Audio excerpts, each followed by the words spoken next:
What do you reckon was the decisive area for Richmond in this game?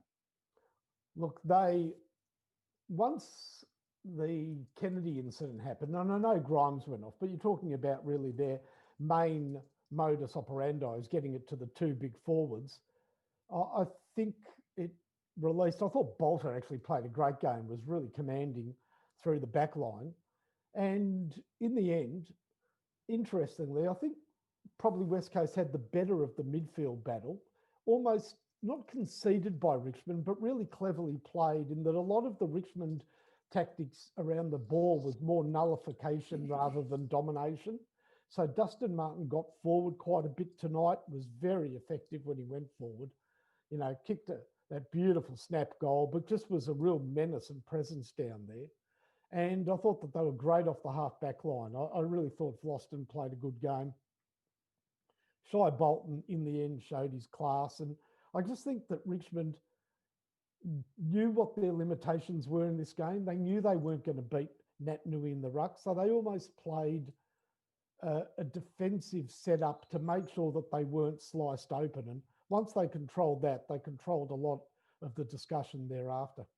I really enjoy watching him play, and I've often wondered about why I enjoy watching him play, because it's not necessarily a style which encapsulates things that are often highlighted about our footy, apart from pressure, which we do talk about a lot. But it's more than the pressure. I think it's the relentless movement of the footy by any means possible, the faith in the teammates to be able to get to that ball first. And it's a very basic philosophy, which in a way, to me, feels like it almost sort of turns the clock back a bit. But a big key to it, and this is something I reckon with Richmond you only appreciate when you're sitting up higher and looking down on the ground, is their positioning.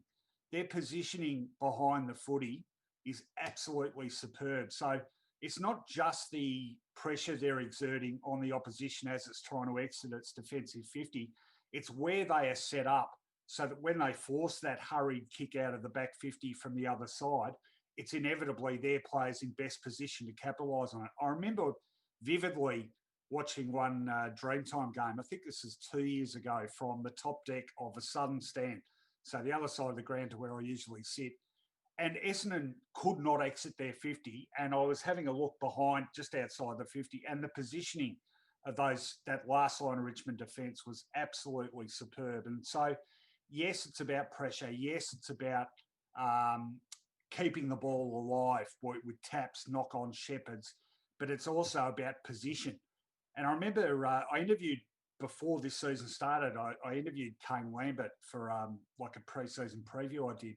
I can't remember his exact words, but basically he was saying that the ethos they were preached by the coaches constantly was, it's about where you run to rather than where you would choose to run if you were chasing the ball. So it's almost about the next possession.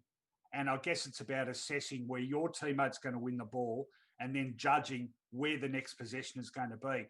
I think Richmond do that better than any side in the competition, but it's something that's hard to appreciate unless you're at the ground and watching it from an elevated position.